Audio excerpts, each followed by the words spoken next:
Meghan's best mom moments make fans admire about her motherhood. From the moment we heard a story about 11-year-old Meghan's campaign to get Procter & Gamble to stop running ads that depicted dishwashing as women's work, we wanted our kids to look up to her. Little did we know that we would also wind up looking up to this actor turned duchess ourselves. Yep, we should be mothers more like her. Meghan's first year as a mother to baby Archie has been full of ups and a lot of downs. Sure, she had more luxuries than we could imagine, all those nannies drips around the globe. But they came at the price of relentless tabloids targeting her for anything from using the wrong stroller to, well, being a black American. Rumors of tension with Prince Harry's family were only rivaled by the awfulness of her own lovely mom Doria Ragland accepted. That's a lot to deal with on top of all the hard new mom stuff like figuring out breastfeeding and sleep training. And wondering whether you're the same person you used to be now that you have this tiny human being depending on you. When we were looking back to find Meghan's best mom moments for this, we couldn't put together a collection of doting quotes and gauzy Instagram shots, the way we would for any other celebrity mom. Instead, we relived her roller coaster year and came out of it admiring her.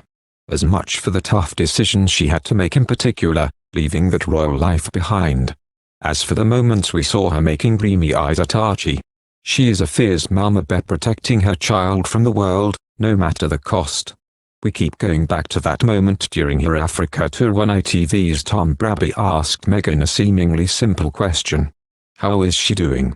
She spoke of the pressures of motherhood in the spotlight, but came the closest to tears when she concluded by saying, "Thank you for asking, because not many people have asked if I'm okay." That right there is a strong mother, one who can show us that it is okay to admit when things suck.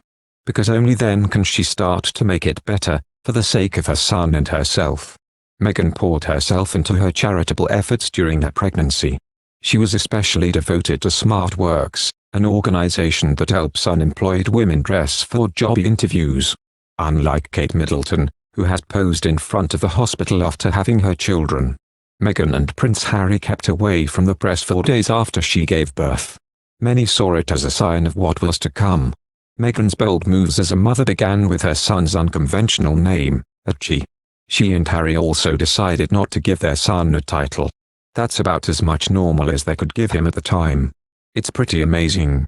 I have the 2 best guys in the world, so I'm really happy, she told the press, giving us our first glimpse of Archie, who has the sweetest temperament. He's really calm. He's been the dream. It's been a special couple of days. Aside from a couple of brief appearances, Meghan took an actual maternity leave away from the public eye. According to a report from Glamour, she was also not in any rush to do rigorous dieting and exercise after having Archie.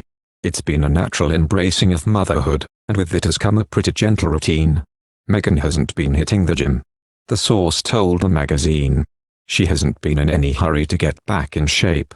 It's only for weeks, really, since the birth, and she's been taking that exercise regime very gently, indeed. Meghan's mother, Doria Ragland, flew to the UK to help her daughter in Archie's earliest months. Somehow, we don't think the Queen stopped by to help with night feedings. After her first public outing with Archie, to a charity polo match, onlookers criticized Meghan for how she was holding him in these photos. We see a protective mother shielding her kid from prying eyes. This came up again months later, when paparazzi snapped her with a squirming Archie in a baby carrier in Canada. Thank goodness Paps weren't around when we were figuring out those things. Meghan's return to the workplace came in the form of a tour of Africa. But while she had 4-month-old Archie with her, she made sure not to mess with his all-important schedule. "We're doing well," she told reporters. "I think the schedule they have been very kind to me, because everything is based around Archie's feeding times. So it's a full plate." Meghan and Harry's first steps away from the royal family and toward becoming a family of 3 began over the winter holidays, in Canada. Archie is Meghan and Harry's world, and they can't help but spoil him, an insider said of their holidays. For Christmas, they bought him books, building blocks, a baby ball pit. It's not all about extravagant gifts for them. We're hearing third-hand from anonymous sources that Archie is talking and has taken his first steps. As much as we long to see all these moments, we understand Meghan and Harry's reason for keeping to themselves.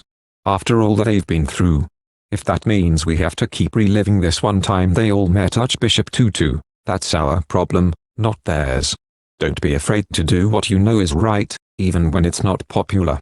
Even when it's never been done before, even if it scares people, and even if it scares you a little. Meghan told a Girl Up 2020 Leadership Summit this July.